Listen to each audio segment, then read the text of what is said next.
राधे राधे। जया एकादशी का हिंदू धर्म में खास महत्व है। माघ मास के शुक्ल पक्ष की एकादशी तिथि को जया एकादशी के नाम से जाना जाता है।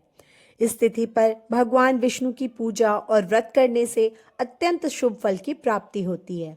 मान्यता है कि जया एकादशी का व्रत करने से पापों का नाश होता है और जीवन में सुख समृद्धि बनी रहती है। साथ ही श्री हरि विष्णु जी के साथ साथ माँ लक्ष्मी की पूजा से सभी कार्यों में जय यानी सफलता की प्राप्ति होती है। तो आज हम लोग जानेंगे जया एकादशी का महत्व और कथा का वर्णन। धर्मराज युधिष्ठिर बोले, हे भगवान, आपने माघ के कृष्ण पक्ष की षटतिला एकादशी का अत्यंत सुंदर वर्णन करते हुए सुनाया। आप स्वदेश, अंडज, उद्भिज और जरायु चारों प्रकार के जीवों के उत्पन्न, पालन और नाश करने वाले हैं। अब आप कृपा करके माघ शुक्ल एकादशी के विषय में भी बतलाइए। इस एकादशी का क्या नाम है तथा इसके व्रत का क्या विधान है? इसकी विधि क्या है? इसका व्रत करने से किस फल की प्राप्ति होती है और इसमें कौन से देव का पूजन किया जाता है? कृपया यह सब विधान पूर्वक कहिए। श्री कृष्ण कहने लगे कि हे राजन, माघ शुक्ल एकादशी के दिन आने वाली एकादशी को जया एकादशी के नाम से जाना जाता है। इसका व्रत करने से मनुष्य ब्रह्म हत्यादि पापों से छूटकर मोक्ष को प्राप्त करता है तथा इसके प्रभाव से भूत पिशाच आदि योनियों से मुक्त हो जाता है। इस व्रत को विधि पूर्वक करना चाहिए। अब मैं तुमसे पद्म पुराण में वर्णित इसकी महिमा की कथा सुनाता हूँ। जया एकादशी व्रत कथा। देवराज इंद्र स्वर्ग में राज करते थे और अन्य सब देवगण सुखपूर्वक स्वर्ग में रहते थे। एक समय इंद्र अपनी इच्छानुसार नंदन वन में अप्सराओं के साथ विहार कर रहे थे और गंधर्व गान कर रहे थे। उन गंधर्वों में प्रसिद्ध पुष्पदंत तथा उसकी कन्या पुष्पवती और चित्रसेन तथा उसकी स्त्री मालिनी भी उपस्थित थी। साथ ही मालिनी का पुत्र पुष्पवान और उसका पुत्र माल्यवान भी उपस्थित थे। पुष्पवती गंधर्व कन्या माल्यवान को देखकर उस पर मोहित हो गई और माल्यवान पर काम बाण चलाने लगी। उसने अपने रूप, लावण्य और हाव भाव से माल्यवान को वश में कर लिया। हे राजन, वह पुष्पवती अत्यंत सुंदर थी। अब वे इंद्र को प्रसन्न करने के लिए गान करने लगे, परंतु परस्पर मोहित हो जाने के कारण उनका चित्त भ्रमित हो गया था। इनके ठीक प्रकार न गाने तथा स्वर ताल ठीक नहीं होने से इंद्र इनके प्रेम को समझ गया और उन्होंने इसमें अपना अपमान समझकर उनको शाप दे दिया। इंद्र ने कहा, हे मूर्खों, तुमने मेरी आज्ञा का उल्लंघन किया है, इसलिए तुम्हारा धिक्कार है।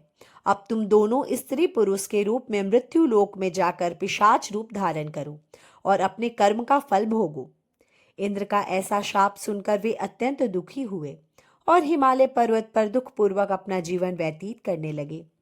उन्हें गंध, रस तथा स्पर्श आदि कुछ का भी ज्ञान नहीं था।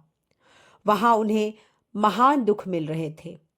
उन्हें एक क्षण के लिए भी निद्रा नहीं आती थी।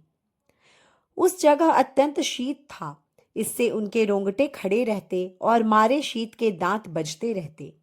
एक दिन पिशाच ने अपनी स्त्री से कहा कि पिछले जन्म में हमने ऐसे कौन से पाप किए थे जिससे हमको यह दुखदाई पिशाच योनि प्राप्त हुआ।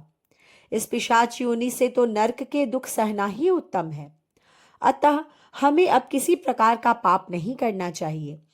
इस प्रकार विचार करते हुए वे अपने दिन व्यतीत कर रहे थे। दैव्य योग से तभी माघ मास में शुक्ल पक्ष की जया नामक एकादशी आई। उस दिन उन्होंने कुछ भी भोजन नहीं किया एवं अच्छे अच्छे कार्य किए। केवल फल फूल खाकर ही दिन व्यतीत किया और सायंकाल के समय दुखी अवस्था में पीपल के वृक्ष के नीचे बैठ गए। उस समय सूर्य भगवान अस्त हो रहे थे। उस रात को अत्यंत ठंड थी। इस कारण वे दोनों शीत के मारे अति दुखित होकर मृतक के समान आपस में चिपटे हुए पड़े रहे। उस रात्रि को भी उनको निद्रा नहीं आई। जया एकादशी के उपवास और रात्रि के जागरण से दूसरे दिन प्रभात होते ही उनकी पिशाच योनि से उन्हें छुटकारा मिला। अत्यंत सुंदर गंधर्व और अप्सरा की देह धारण कर सुंदर वस्त्राभूषणों से अलंकृत होकर उन्होंने स्वर्गलोक को प्रस्थान किया। उस समय आकाश में देवता उनकी स्तुति करते हुए पुष्प वर्षा करने लगे।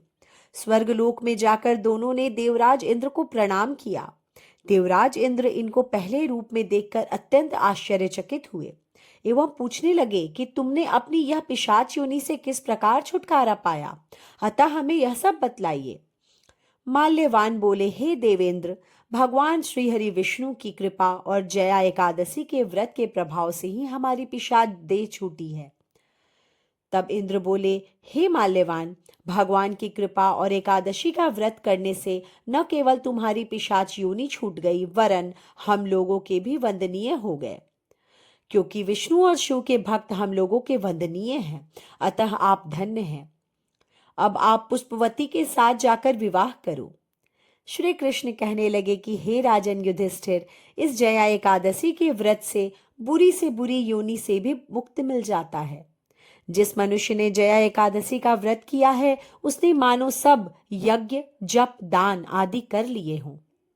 जो मनुष्य जया एकादशी का व्रत करते हैं, वे अवश्य ही 1000 वर्ष तक स्वर्ग में वास करते हैं। मान्यता है कि जया एकादशी का व्रत करने वालों को एक दिन पहले से ही ब्रह्मचर्य का पालन करना चाहिए और तामसिक भोजन से दूरी बना लेनी चाहिए। एकादशी तिथि पर विष्णु सहस्त्र नाम और विष्णु शतनाम स्रोत का पाठ करना बेहद शुभ माना जाता है। इससे अत्यंत शुभ फल की प्राप्ति होती है। मान्यता यह भी है कि एकादशी के दिन दोपहर के समय सोना वर्जित है।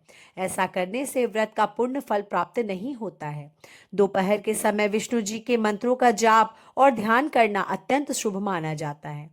एकादशी के दिन व्रती को परिवार वालों को तामसिक भोजन का सेवन करने से बचाना चाहिए। इस दिन केवल सात्विक भोजन करना अच्छा माना जाता है।